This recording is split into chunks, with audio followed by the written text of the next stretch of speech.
Hello दोस्तों, आज फिर से आपका स्वागत है मेरी इस कहानी में। कहानी लास्ट तक ज़रूर सुनें, बहुत दिलचस्प है।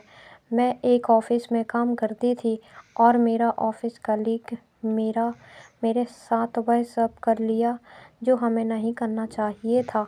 एक दिन ऑफ़िस में बहुत सारा काम होने की वजह से मैं रात के 11 बजे तक ऑफ़िस में ही थी और मेरा कलीग सचिन भी ऑफ़िस में ही था। हम दोनों ही 11 बजे रात तक मैं रुक गई। मैं तो अपना काम में बिजी थी, पर वह तो मेरे साथ पहले से ही नज़र गड़ाए हुए था। तो मुझे ड्रिंक ऑफ़र की। मैंने कहा मैंने वह ड्रिंक पी ली। मैं नशे में चूर हो गई। नहीं पता कि उसने ड्रिंक में क्या मिलाया था और मुझे इस बात का पता भी नहीं था, क्योंकि हम दोनों ऑफ़िस में नए-नए ही थे, तो इतने अच्छे से मैं उसे जानती भी नहीं थी और वह मुझे भी नहीं जानता था।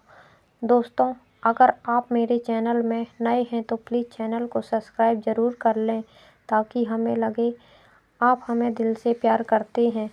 तो बिना देरी किए बिना कहानी शुरू करते हैं। कहानी पूरी ज़रूर सुनें, आपको बहुत मज़ा आने वाला है। फिर उसके बाद उसने मेरे साथ वह किया जो उसे नहीं करना चाहिए था और हमारे ऑफ़िस में तो कैमरे भी नहीं थे।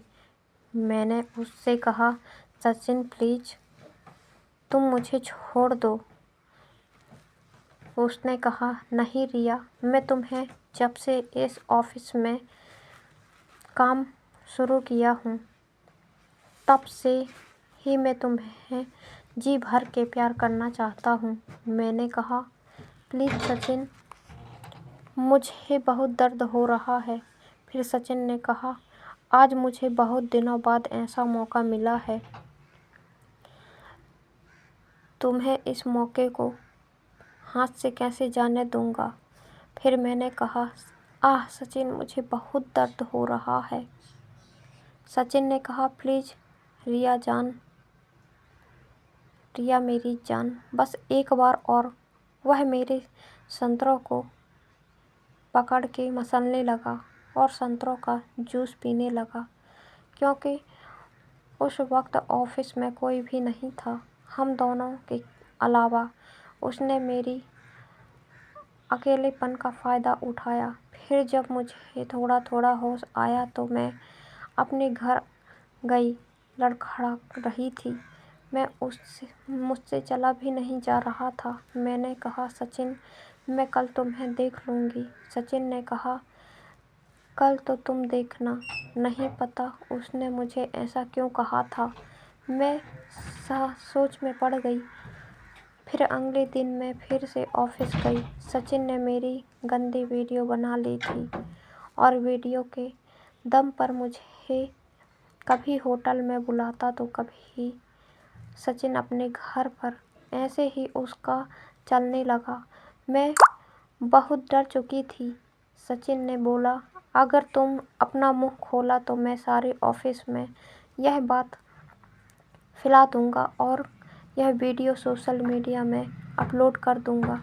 मैंने कहा, नहीं सचिन, मैं किसी को नहीं बताऊँगी। और वह मुझसे मेरे जिस्म से हर रोज़ खेलने लगा। भेड़िए की तरह मुझे नोचने लगा। मैं ऐसा कभी नहीं सोची थी कि मेरे साथ यह सब होगा। फिर एक दिन उसने मेरे साथ वह किया जो उसे नहीं करना चाहिए था। अपने 4 दोस्तों को बुलाकर मेरे साथ उसने बहुत गंदा खेल खेला।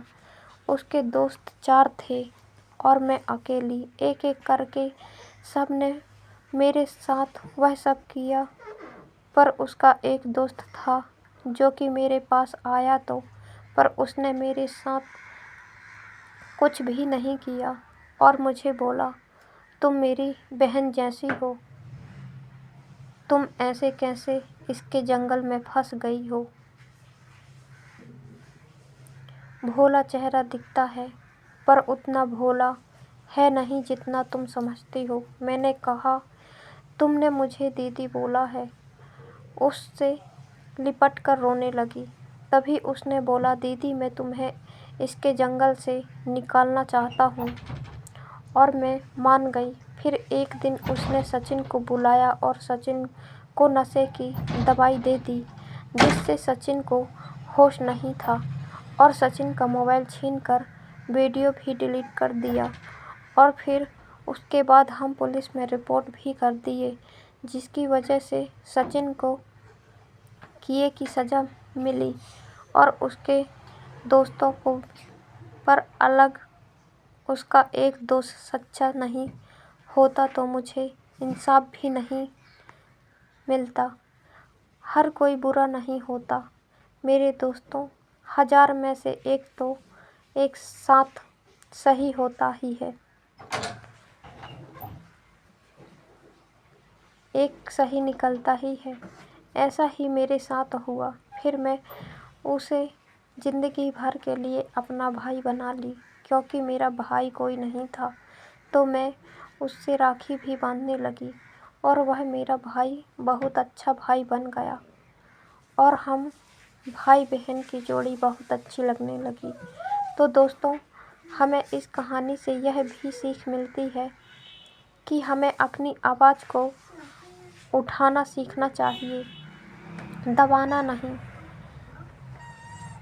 समाज में तो ऐसे अपराध होते हैं जो कि हम आवाज़ नहीं। सभी से मैं निवेदन करती हूँ कि अपनी आवाज़ ज़रूर उठाएं और समाज की रक्षा करें और अपनी भी। इस कहानी से हमें अच्छाई बुराई भी सीख मिलती है। और आपको कहानी कैसी लगी? इस कहानी का उद्देश्य किसी की भावना को ठेस पहुंचाना नहीं है। यह